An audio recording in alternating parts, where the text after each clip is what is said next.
Hey everybody, my name is Jayce Grayye. I'm the CEO and founder of Jayce Grayye Consulting and Recruiting. And if you're here right now, it's because you're looking to recruit the best commission-only sales reps. If you don't know us, to give you some context on me, in the last 3 years, we've placed about 1,000 sales executives.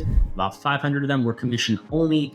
And when it comes to this whole process, I like to think we're subject matter experts. So if you're right now looking to recruit the best commission-only sales reps, stay tuned to the very end. I'm going to show you how you could do this internally for yourself. See, the reality is I could turn a 5-year projection into a 1-year reality, but the sad reality is it's not for every business. See, if you don't have your, like say, attractive offer or service, it's not for you. If you don't have your lead generation dialed in, it's not for you. If you don't have your sales process or customer base dialed in, it's not for you. In layman's terms, what I'm trying to say is that if you're at between $30,000 to $50,000 per month, chances are it's not going to work for you, because that tells us you don't have a system in place that making sure you could onboard the person and keep them. And the reality is that commission-only sales rep, it's a two-way street between the company and the salesperson. But if you do have all those things in place, then you're in luck, because I'm going to show you how to increase your revenue every single day, every single week, every single month, and every single year by adding the right commission-only sales reps inside your company.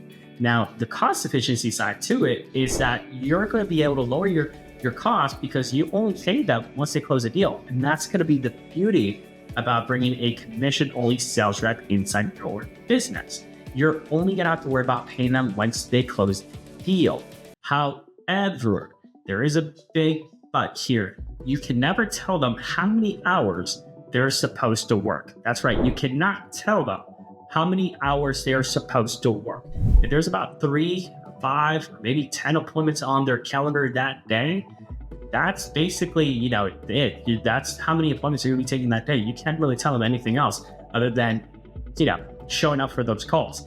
If you used to start telling them how many hours they can work, you're going to be in some murky waters, or those sales reps are going to flee, or who knows, you may get a cease and desist letters from the sales reps, because chances are you can't really tell Town 99 how many hours they're supposed to work. They run their own schedule. If you do everything right, guess what? They're going to be motivated. They're going to make a lot of money out there for you, especially if you create a commission model that's suited for success. And if you do it all right, they're going to be excited. The uncapped potential there is going to be huge. And that's how you attract the best commission-only sales reps. Okay. But keep in mind, again, it's a two-way street. So again, that means that you need to have a product or a service where they can make at least $1,000 per sale. And they need to come in knowing that they have the skill sets, that you don't have to pay them, that you don't need to walk them through the process. All they need to do is close the sale. So if you do all that right, then all it really takes is for you to make sure you have a clear, concise, optimized sales process where they can make a lot of money with you. The minimum they should be making with you, it's about, like, say, $80,000 a year. But in layman's terms, what I'm trying to say is this: they need to make $1,000 per sale, and the sales cycle needs to be about 7 days or less. If the sales cycle, like say, is 14 days, then they should be making more commission. The average that they want to be at every single month is about, like say, 7,000 to 8,000 per month. And realistically, that's the commission plan that you want them to be around. It's anything greater than 7,000 to 8,000 per month on the minimum side.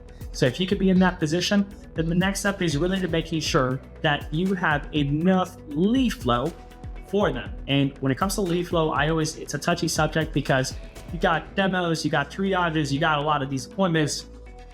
When it comes to this, you need to make sure you're putting in at least 10 appointments on the calendar every single week. And that basically implies that out of the 10 appointments that go and they show up, let's just say they close 3. Out of the 3, they make 3,000. Out of 3,000, they do that every single week. That's 12,000. 12,000 by the month of, let's say, 12 months. That's 144,000 they're making every single month. So if you do that all correctly, now you have created the perfect, attractive offer. And now all you have to do is get crystal clear and understand who's the candidate avatar that's going to be interested in this. So this is where you got to start talking about exactly like the experience, the cultural fit, the principles, everything you need to make sure this person's coming to the table with.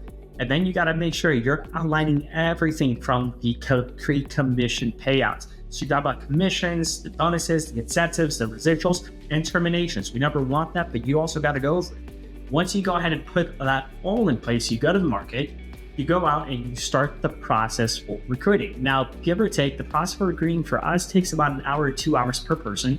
Once you do all that stuff and you do it correctly, then you're going to get a lot of applicants. If you get too many applicants, that tells me two things. Either you're fluffing your numbers, or your offer is so good that you're getting a lot of people. And honestly, it becomes a very tedious job when you're trying to disqualify who's obviously the best one from who's actually just talking a lot of crap. So if you do it all right and you do it correctly, you're going to see that you're not going to get that many people in the pipeline. But if you do, don't worry about it. That's normal. At that point, all you really got to do is fine tune your filtering process. Again, that's why you got to get crystal clear on your candidate avatar. And once you get all that in place, what you're going to do next is simply just take them through the ringer of your process. Once you're ready, just onboard them. And if you, for whatever reason, realize, hey, you know what, this takes quite a bit of time, you don't want to do this yourself, you want to just hand this off, then by all means, get in contact, drop a comment section saying you need help or you want to leverage our services, get in contact with you and we'll help you. But for whatever reason, you say, you want to give it a shot first, I always encourage it. Do it yourself first. If you realize it's too much work, don't worry about it. We're always here to help. And this goes for sales or any other role, really. We recruit anything from setters, closers, to sales managers, to VP of sales, to C-suites, you name it. And it's always the same process, right? So as you're going through this process, just go ahead and make sure that you are crystal clear on both your offer and on your candidate, and you'll knock it out of the park. But if you still need some help, go ahead and we'll stay in contact with you. Shoot us a message.